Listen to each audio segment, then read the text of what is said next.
The Kirk Dik Dik was finally added to Planet Zoo with the latest DLC, the Zookeepers Animal Pack. And along with the Dik Dik, we got 7 more beautiful and much requested animals from the community. And I'm very excited to build for these animals. But I decided to start with the adorable little Dik Dik. I mean, how could I not? So we will start this new section of the Leuchenzee Zoo, and we will also start building this whole house, starting with the Dik Dik. So let's get started.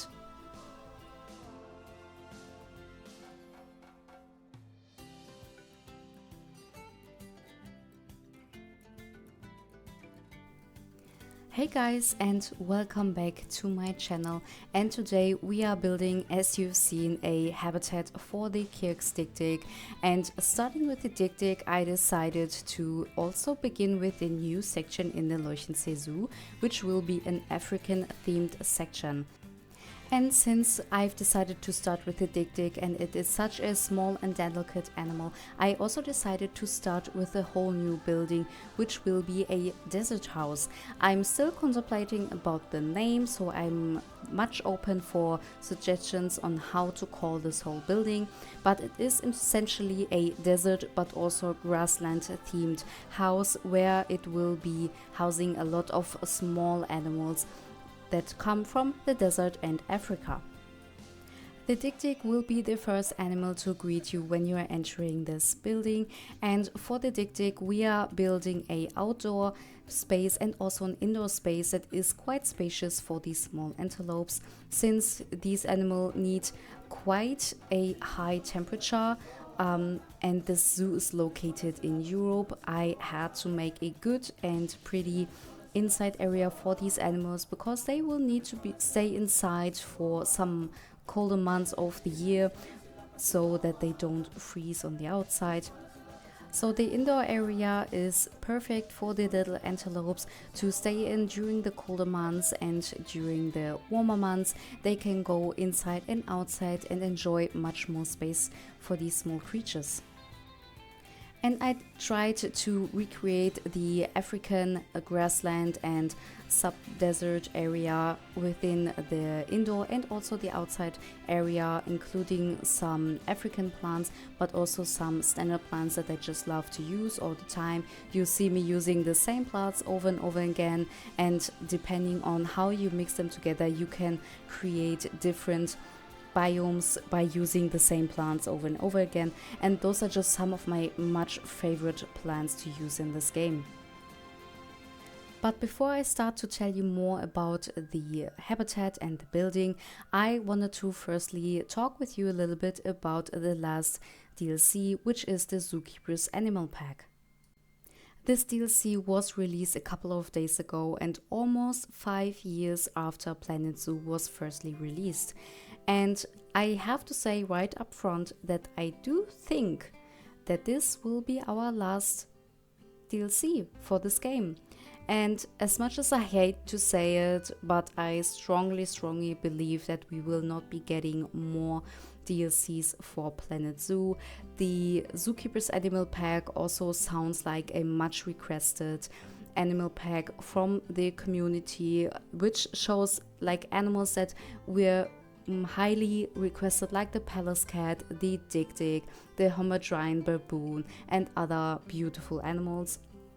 And also, since it is an animal pack and also includes a lot of building pieces that are all like themed in the mind of a celebration, I do think that this is, or Frontier is, celebrating 5 years of Planet Zoo and celebrating the last DLC.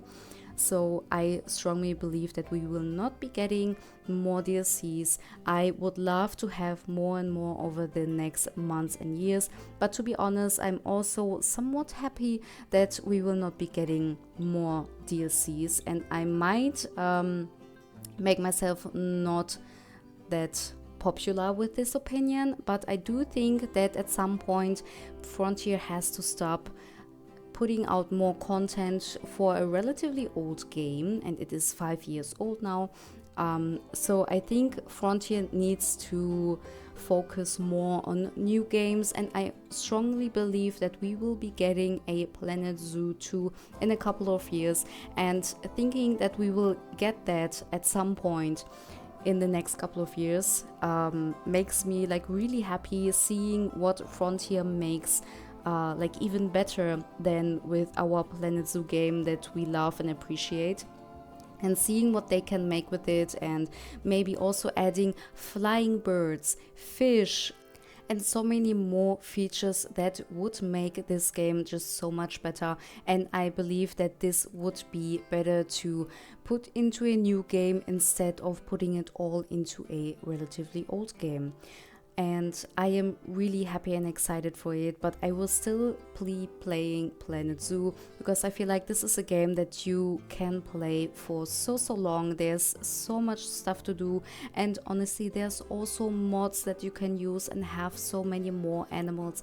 And I feel like, as I'm like with one eye, I'm like sad that it's ending like this era, but on the other side I'm also happy.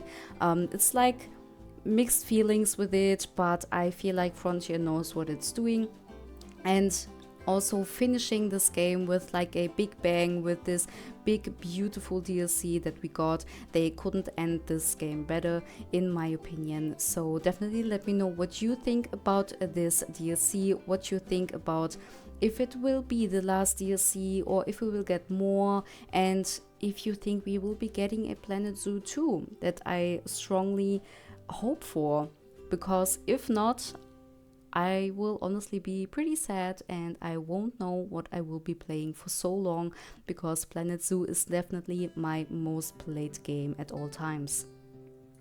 The animals in the Zookeepers Animal Pack could not have been selected better by Frontier. I feel like those are really pretty animals. All the models look really good. But I also have to put out a little bit of critique, honestly, especially with the Dik Dik. I have not built for other animals yet from this DLC. The Dik Dik is the first one, but I've also already looked at the African Spurred Tortoise, because this will also be one of the animals in this desert house. And the Dik Dik is a beautiful model. But the hitbox and especially the traversable area is so bad. Like old animals that we had, like the meerkat, which is I don't know how many years old, has a so much better traversable area than the Dik Dik. And I know the meerkat is even smaller than the Dik Dik, but still the Dik Dik is tiny. It is absolutely tiny.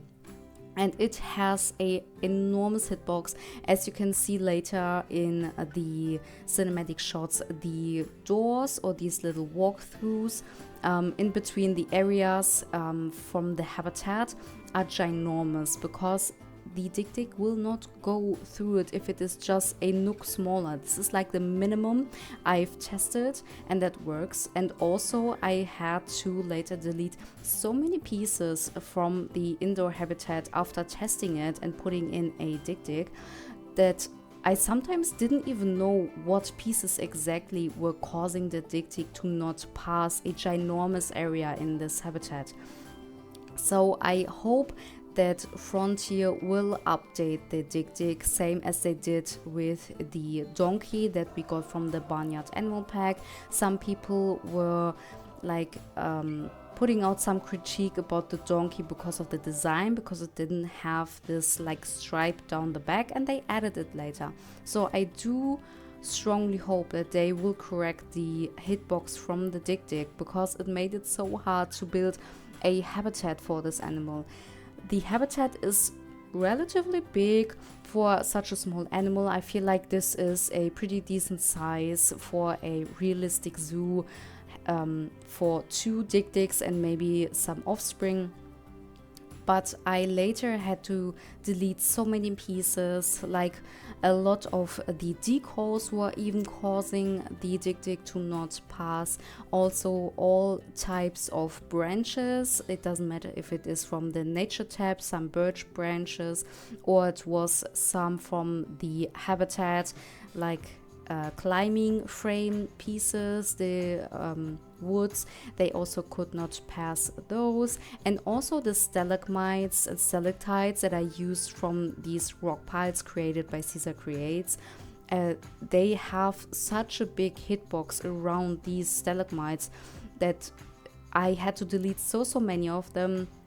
And then there were also some plants that was causing a lot of trouble for the Dik Dik to walk past this area. So you will see me add a lot of like branches and stuff in this habitat, but I will later delete them. I didn't really show the deleting part, of course, but you will see it in the cinematic shots that it will be a bit more emptier, the indoor area. But at least I could manage to make the outdoor area fit for this animal, since I've tested the indoor area first before even starting the outdoor area. So I knew what to look out for and what pieces to not use or just to very sparely use, so that the animals can still completely use the outside habitat. For the Dik Dik's habitat, I wanted to recreate a natural habitat showing the biome of the African grassland where the Dik Dik normally lives in. And as I said, this is a desert house, but also including some more grasslandy African animals that need quite hot temperatures so that they can have a beautiful indoor area to enjoy during the colder months. I tried to create the habitat in a way where it would be still somewhat lush, but also open enough so that you can actually see the Dik Dik. Since it is so tiny, it will be sometimes hard to even spot the animal because it is so tiny and quickly hides in the tall grasses. Since I couldn't really use a lot of bigger rocks or some lush plants, I decided to keep it relatively grassy with just a little bit of greens to not make it look too dry and too deserty. And as you have seen, I designed this little water feature for the indoor area, but later decided to use it on the outside. I just thought that it would be much more fitting, and the water section would have taken up a lot of space for the relatively small indoor area. So I thought that it would be better to put on the outside, and I honestly really love the design of this little water hole. It is pretty simple to create, and just I tried to make a somewhat natural shape of the water source, and of course to add a little bit of sand that would naturally fall into the water if the Dik Diks are going in and out and just blown in by the wind. I tried to make little islands of foliage and rocks so that the Dik Dik could hide and to have some dimension in the habitat, but also to have some more open areas where the animal could run around freely and where the guests can actually spot these animals and watch them explore their habitat. I use a lot of more neutral toned and dry foliage, but also some green bushes that I absolutely adore. You will see me use those bushes all over the place because I just absolutely adore their design. And of course I use a lot of grasses. This time I use two different types of grasses that I've sunken into the ground a little bit to make it look a little bit more natural, and that you can actually see the Dik Dik walking in and out of the little grass areas, because it is so tiny it sometimes just disappears in the tall grass. I would have loved to use more like branches and stuff to make it look more like on the outside of the forest, where the Dik Dik would walk around in, and I sadly could not use it. As I said in the beginning, the traversable area does not allow me to use branches a lot in this habitat, and I wanted to have the outdoor area a good traversable part for the Dik Dik, so that the traversable area is not so much more smaller than the habitat actually is. And of course, I also designed a small yet functional backstage area where the staff can put in their tools, prepare the food, and also have the Dik Diks in an area where the guests cannot see them and where they can also separate the animals if needed at times. We are almost finished with the Kirk Dik Dik habitat. I hope you enjoyed the process and I hope you like the design and the layout of the desert house and also the Dik Dik's habitat. Let me know in the comments what you think about the animal, the new DLC and also this building, and don't forget to hit the thumbs up if you enjoyed this video. Now let's take a look at the habitat in the cinematic shots coming in a few seconds, but I'm already saying my goodbyes and I hope to see you in my next video. Bye guys!